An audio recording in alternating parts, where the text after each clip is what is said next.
About the antics of Donald Trump in tangent to your earlier idea about American exceptionalism. Well,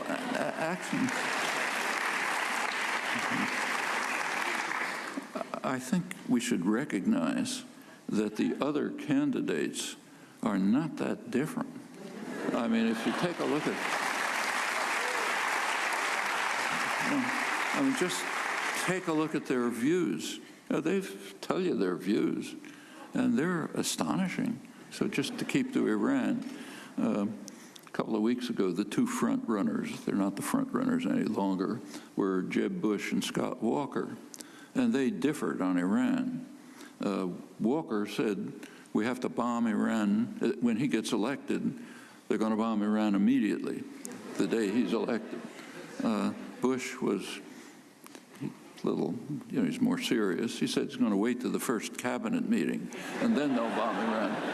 I mean, this is just off the spectrum of not only international opinion, but even relative sanity. This is, I think Ornstein and Mann are correct. It's a radical insurgency.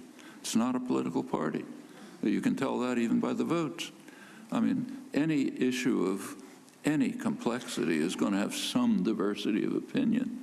But when you get a unanimous vote to kill the Iranian deal or the Affordable Care Act or whatever the next thing may be, you know you're not dealing with a political party. It's an interesting question why that's true. I think what's actually happened is that during the whole so-called neoliberal period, last generation, both political parties have drifted to the right. Today's Democrats are what used to be called moderate Republicans. The Republicans have just drifted off the spectrum. They're so committed to extreme wealth and power that they cannot get votes, can't get votes by presenting those positions. So what has happened is that they've mobilized sectors of the population that have been around for a long time. It is a pretty exceptional country in many ways. One is it's extremely religious. It's one of the most extreme fundamentalist countries in the world. And by now, I suspect the majority of the base of the Republican Party is evangelical Christians, extremists. Not, they're a mixture, but these are the extremist ones.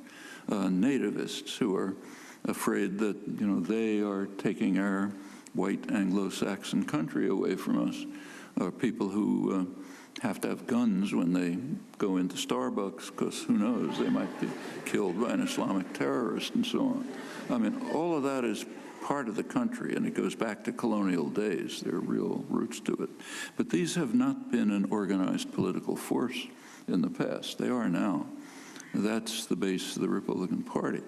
And you see it in the primaries. So yeah, Trump is maybe comic relief, but it's just it's not that different from the mainstream, which I think is more important.